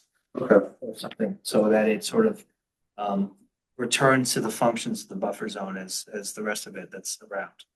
Okay. Yeah, I think at this point it's not like a manicured lawn. It's kind of it's in time. What's on the slope is kind of making its way up into that area, but they can be certainly deliberate plantings. Okay. Yeah, that's another thing. So that's north. Someone with a better understanding of plant tolerance would figure out what can live in the shadow of that immediate wall, but I bet there's something that likes the shadow that'll hang out right up against the wall. Otherwise, that wall is kind of running east to west. It's fairly tall, so that those things are not getting any sun in the first few feet, but I bet there's something that likes it. Fern species, different story species. All right, that's all I have. I said, I figure if we go to the first meeting in March, then hopefully by then, if President Sampson has a response in, our engineers can review it ahead of time, and then we can have hopefully an educated conversation between the experts, whatever remaining details there are to iron out. Okay. Okay, that being said, Commissioner Jackson moves to continue NOI 028. Did either of you want to speak? Yes. Yes. Would it be possible to get a, Can you just say your name? I'm sorry, Ron Giolino, 647 Essex Ave. I'm exactly opposite the wetlands.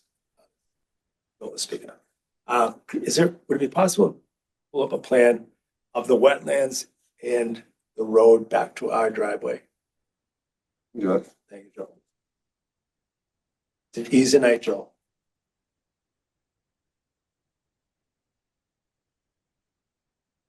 Just so you know, we live across the street. I clean the catch basins. Myself or my son will shovel out the fire hydrant. So we're a civic trying to enable it. That's you in yellow? I would say, 647? yes. Yeah, okay. Yeah, you do it with a zero in the street with the catch basin, is that possible? You gotta get this transparency down. Would it be on one of your other plans that showed when you showed the, So this is where Welsh Lane's coming out, oh, and then you're over here. So are you looking for an existing catch basin? right in this area? I can zoom in as far as it'll let me go. Zoom back out again, we'll be good, I can explain it. Zoom back out again, okay. All right, few things. The, there are two catch basins. This is in the 100-foot buffer zone for this wetlands area. And, there are two on our property in the driveway, and there's one in the street. Those are all interconnected, and we know that because we had a sewer break on Essex Ave just upstream from us. And it ran down and ran all the way back, and the city had to clean each catch basin. So we know they're all interconnected. Those drain out into this wetlands across the street. There's a pipe that goes through. My concern is, there's a couple of concerns. There was a duplex added to a single family house up here. There's a right of way by the easement they want to use drain for the roof drains up there. So we're adding capacity with that. The state came by last fall, they were surveying it, and I asked what they were doing. They want to put a sidewalk where the grass area is. They had some money left over. Each time we're losing either grass or, and the flooding that we've dealt with. We're up to our knees. I have a shop out in my garage. It's all backing into the garage. To keep adding this problem, whether it's 12 Andrews adding to it, it is a problem.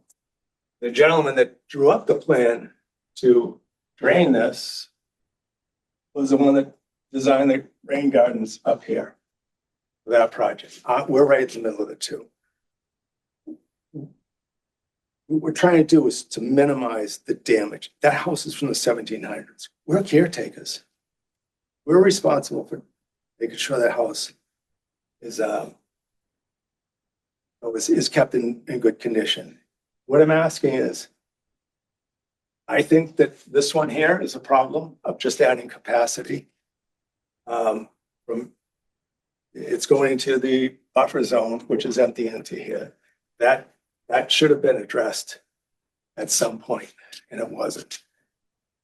We just, we're sandbagging. I started in 2015 coming to these meetings about this. Ken Whitaker, this isn't just DNR was paving the road and they went over the catch basins. This has been a long time. We're just trying to work to, we're the low point from everywhere. So we're asking when this is considered, and we say, let's make sure that the snow plowing isn't going across the street. I can't even get to the catch basin yet. Not just because of that, but just it's all adding, and it's not my responsibility, but what am I going to do? I got to clean them. So I just ask that everyone takes into consideration this house and the problem that we have. If I may through the chair, when the catch basins are free of debris, do they function? No, I mean, they function, yes, but we've had them free of debris and, they'll fill up. I mean, we have rain events now there we never had before. I guess what I'm trying to get is, so you're indicating that the storm drains, the two on your property and the one on the street, they lead into this wetland, is what you're saying, right? Yes. And you're saying that this wetland is at a certain elevation, the water table is already somewhere where it doesn't accept the water from the drains because the water's already too. It doesn't have enough capacity. So the water gets into the drain, then doesn't leave the drain because this wetland is already all the above way the. across the street. What the pitch is on that, I don't know, but we're just cannot get rid of the water.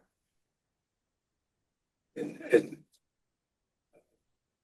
adding anything to this, whether it's a sidewalk from the state or anything, it just makes that problem a bigger problem. I just want everyone to be aware of. That's why we're adamant about trying to get it right. The low point. I appreciate it. Thank you. So what happens, catch basin pools? Um, You have. I've submitted, yeah. Yeah. I've submitted pictures of that.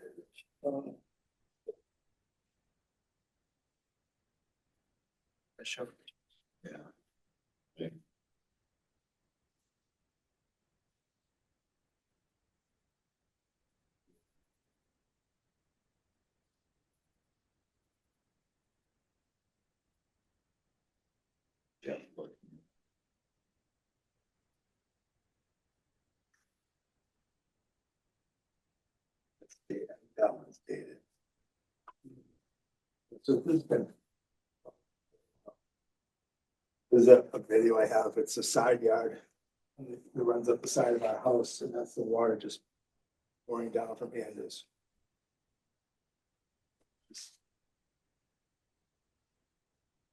I'm getting to be 70, I'm not, I gotta go out.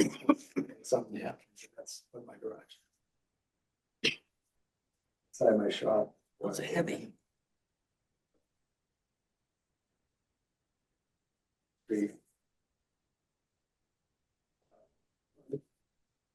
It's not like a little addition. Good size roof. A lot of rainwater too. Thank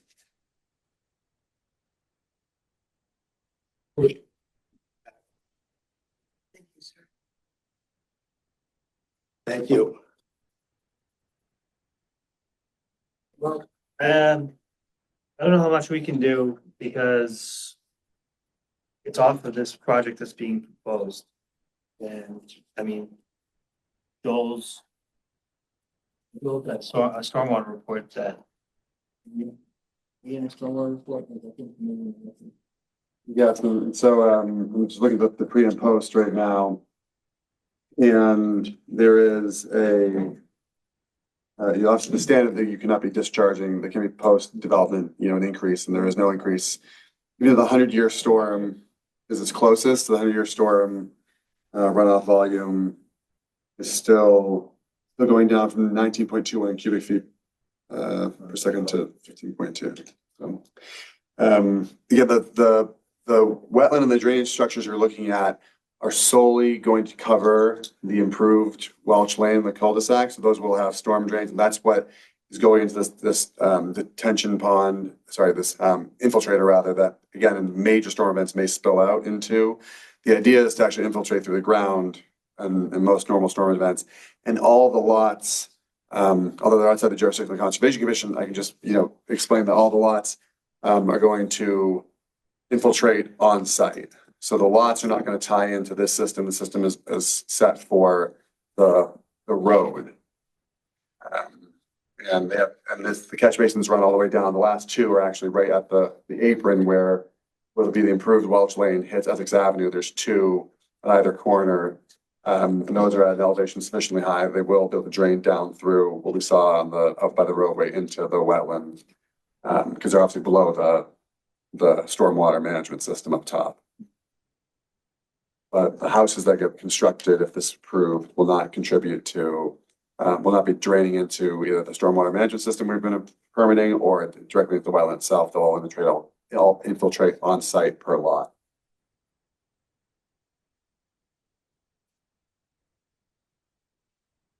The issue sounds like a DPW or even a state highway issue in the state.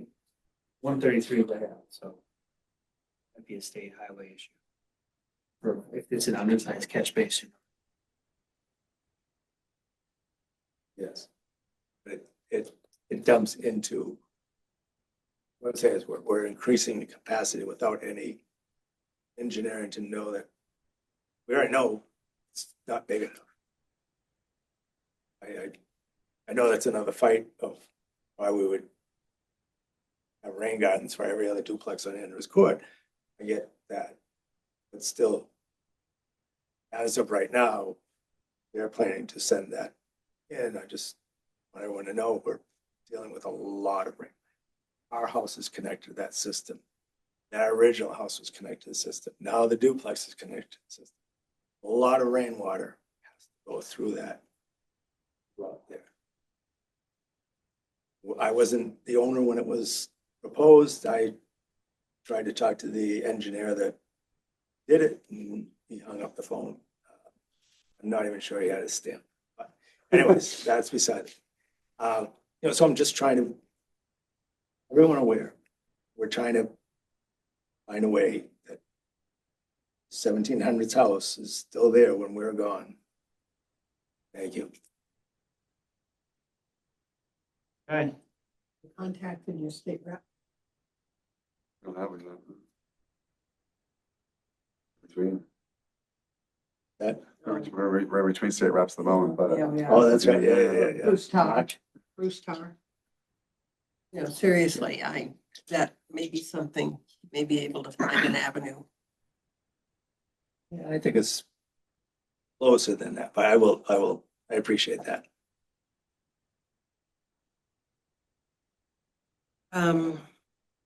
We're continuing.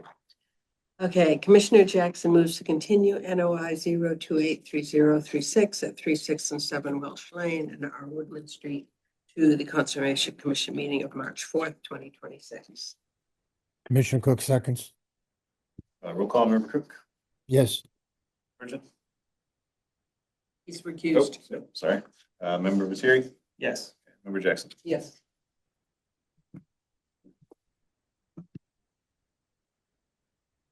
All right. That brings us to certificates of compliance. One on the agenda is first OC 0281933 at 3 Welch Lane. This is the application of the unissued 2016 certificate of compliance. Both Plaza, which she's had legal solution, see representing.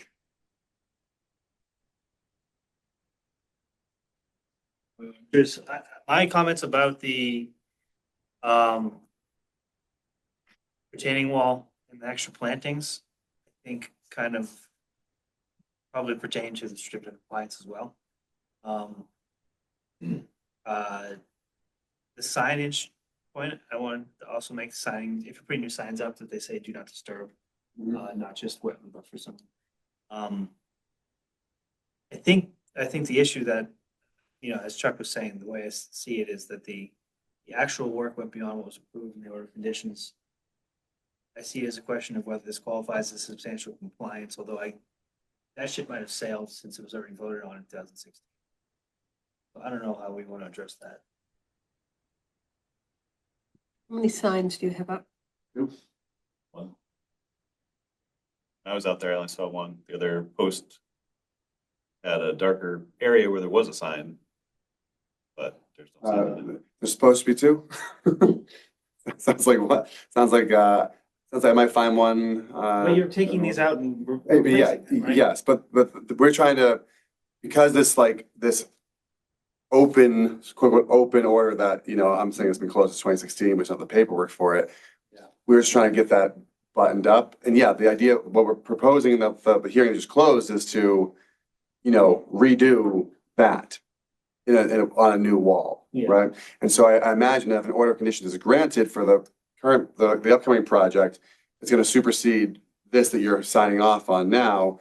But we're just trying to, because we were requested to get these closed out. We said, oh, this, like, went back to the clients. We did that years ago, and it turns out you guys did vote years ago to issue a COC. It just didn't happen.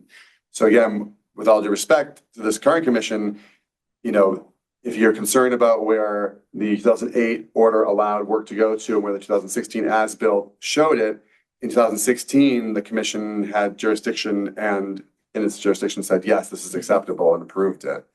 It was also approved with the signs indicating that the no disturb area starts at the wall, further towards the houses. I guess it's a question of, To me, it doesn't seem like an issue because we now have a new proposal that's gonna just change the whole area anyway. In my opinion, improve it. We're gonna get new signs and there's gonna be additional plantings in the area that was supposed to be no disturb, that's going to turn it into an area that's more like the rest of the slope in the buffer zone. so it should be additional disturbance though too, stormwater further than that existing wall. But it's It's really not. Well, it's further than the existing wall, but it's not further than the limit of work. Right. It might be further than the limit work from 2008.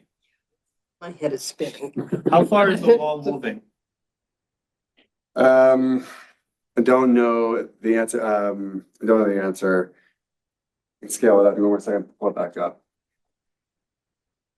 But again, you know, if you look at the question of, you know, can this board direct its agent to sign off on the thing that this board approved in 2016? I would say you can, because the board already said, you know, I appreciate it was, and Joe, you may have been here. Were you in the? Well, of course I was here.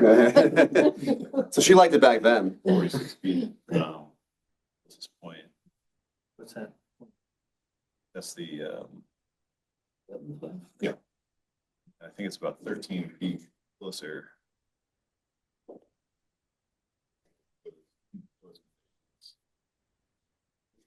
But again, that proposed condition, you would tackle with us in the hearing, right? This would, you know, if we never came in, let's just say, you know, my client wanted to sell this, and they said, hey, there's an open order. I said, no, there's not. We came and said, hey, looking to sell the duplex. You guys approved this in 2016. You know, can we please get the COC? I would think that it would get issued. And then if, you know, if, as my client was also doing simultaneously, there was a desire to do additional work, then you take that at its merits and go, okay, you know, the 2008 approval and 2016 sign off was its own thing. And now we have, you know, new stormwater, new yada yada, and here's what we're reviewing under its own standards for its own purpose. This is the. The Don't new do wall. this without me. Where's Go that? over this again, Chuck. What elevation mark is that? So again, this is the existing wall here. Proposed stormwater would be towards the wetland area. There's a proposed wall and guardrail. And right here.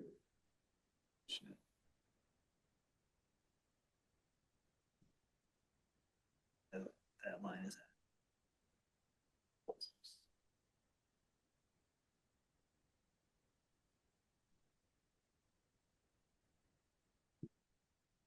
Right now I have the.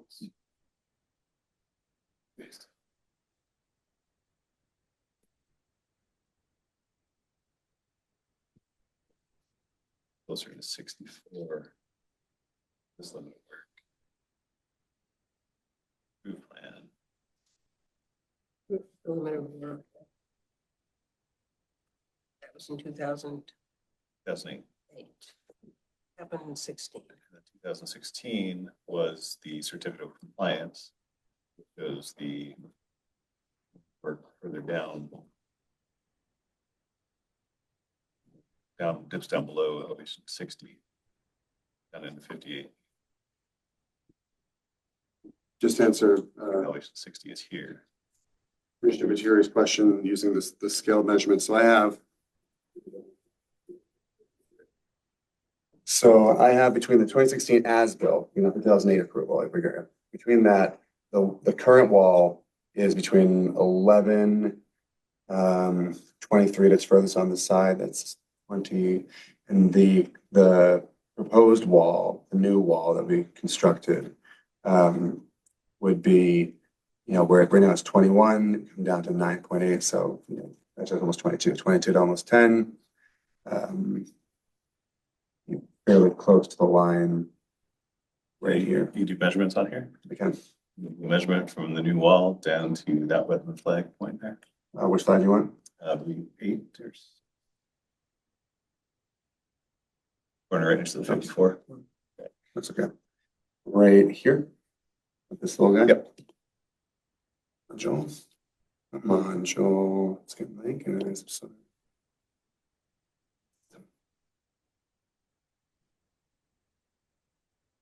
Here to the existing wall, roughly 50 feet. And from that same area, the proposed wall, 35 feet. So this here had from that flag to the proposed disturbance area where the wattle was 46 in the 2008 plan. Is this new wall gonna require another like No. buffer for machinery? Nope, no, he is able to actually, once this wall comes out, do all the work, installation here, and get the machine down and actually place from, actually, I talked to him this morning about that. You can do all the work from up here. So this line here is the limit of work. Oh, that's me measuring fake stuff, sorry, no. The black and white dash is. Yeah, That's that, the facilitation socket? yes. And so that his machines don't have to come down into this to do anything. He can come down past the house and install the block here. We'll measure, looks like E8. Yeah, B8 would be Yeah. up to, what do you want, the I guess up to the existing, or the proposed wall, sorry. proposed wall, 42 feet. Yeah, and so this had it from that point to the disturbance is 52 feet, Right, 10 feet. Either but, same as the other one. but again, if, in 2016, you said 31 feet was okay. In 2008, you said go 52. 2016, you said 31 is okay. Now we're going back to, well, was kind of splitting the difference on that one as far as. Well, the saying is okay, but it's also assuming that the no disturb area. Well, I don't know. But like I said, in either event, what we're, the COC is, can be an isolated question of, okay, the commission in 2016 was satisfied with the work that was done, voted favorably to issue a COC. It just didn't. Will this commission now authorize the new agent to effectuate it? And that does not guarantee or allow or permit anything regarding the new application that we discussed previously. What if the COC 2016 voted to issue the certificate of compliance and said nothing about the fact that the limit of work had moved in 2008? Do we not have to honor the 2016 one? Yeah, I think our hands are tied on that. I think that so. ship has sailed to sort of But, go back on it. so what's happening now with 2016? Are you planning to move that? The limit of work for this proposed project is further from the wetland than the limit of work shown on the 2016 as-built. And then the wall that will end up at the end will be further away as well. The wall where the signs will end up be further away than the limit of work. The limit of work is shown as that silt sock line. You're inside the as-built limit of work. All the work that's gonna be performed is gonna be inside The the. 2016 as-built, yes, As-built. yes, we're all upland of 2016 as-built. Was Ken Whitaker 2016, and Joe? Was that still Lisa? I think it's 10.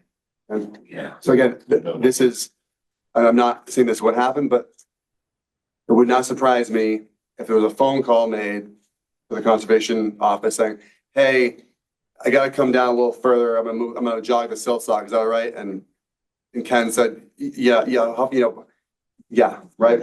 Or so Ken said, I'll come after lunch. I'll look at it, show me what you want to do. And then standing there on the slope with no record of ever making it back anywhere, said, yeah, this is fine. Just don't come past here.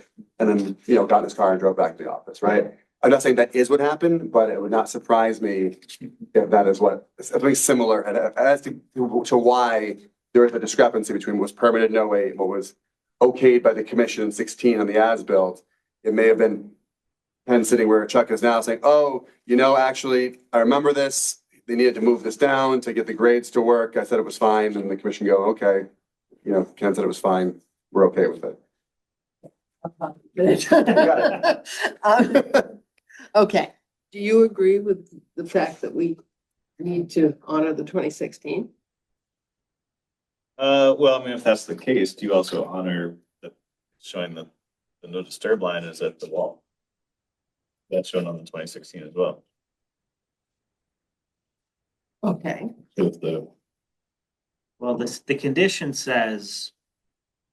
Special condition 2 for that order of condition says no.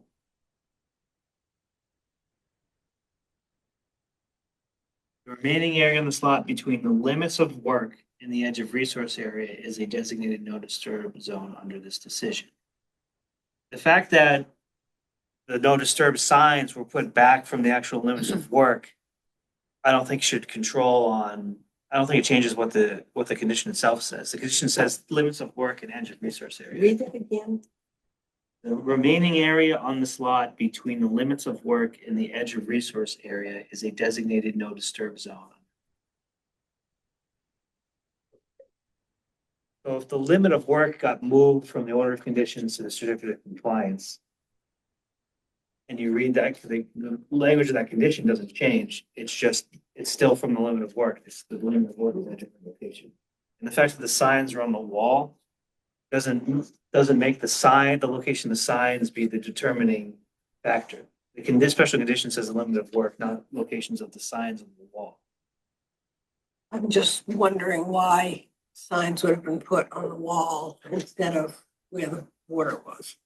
It's easier, but It may be easier, but that doesn't make logical sense to me from a construction point of view. yeah, but it's overly conservative because you're not disturbing more than you. Yeah, yeah. A larger area I than agree. you're actually required to.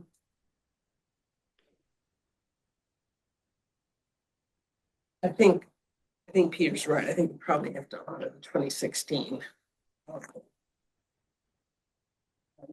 Surprised if what Mr. Cavazza was saying is in fact what happened. Okay, so if we have to honor that, you're increasing the do not disturb area from the 2016 line? In the proposal we just discussed, we would proposing a condition that would, increase the do not disturb area. It would take the 2016 line, the condition is from the limit of work and edge of resource. And we would say, make it from back of new wall to edge of resource. And as Mr. Pateri has asked, plant the whole thing. You agree with this? I think this. But if I Yeah. abstain, I don't know what happens in the vote. I think our hands are tied because of the prior decision of the commission. And I think ultimately, as the current project is proposed, it's going to be an improvement. We can hold off on voting on the certificate of compliance until we actually vote on the proposal of the new project too, which is down the road a little bit. But I'm also fine with addressing it since I think we are bound by the decision of the prior commission. That'd be good, kicking it down a little bit. Councilmember Cook?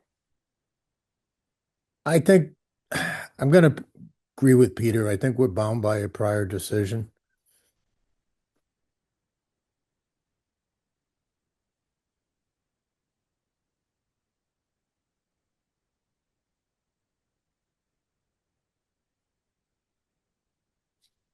Why don't we take it up when we've seen the new plan? Are you gonna get a new plan? I don't know, what- Somebody just said that. No, I thought this was is this the plan you're going with? There's a plan from October, I think. Yeah, I'm not sure where's the updated plan set. Let's hear.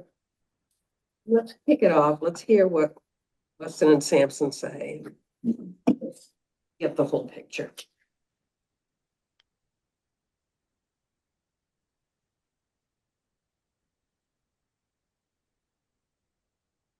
We have to request. What happened with the request in 2016? It was approved. It was never finished. We had to complete the forms, and it was never issued. Is record of the vote being taken? Yep.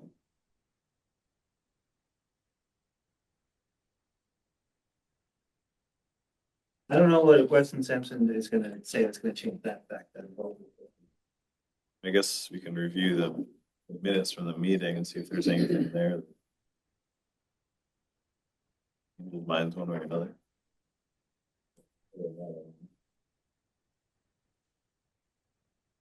Do you care if we continue the consideration of the certificate? I do not mind. Okay. But again, this was a request of the third party reviewer of this commission to clean this up, so We didn't come here asking for it initially. We came here asking for it after being told to ask for it. Fair enough.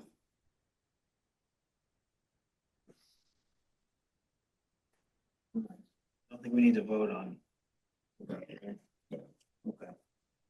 All right, that is the last item we have. We took care of the violation, notice of violation. Okay, I did. As soon as you say violation, I show up. I attended Kirk earlier, so that's the end of the agenda. Unless there's any other matters, I think we can. Sure. I'm wondering about, public speech. We have, I mentioned in the last meeting that the meeting I was supposed to have with Suzanne and their attorney was canceled because the attorney was sick. And I believe we are in the process now of let me.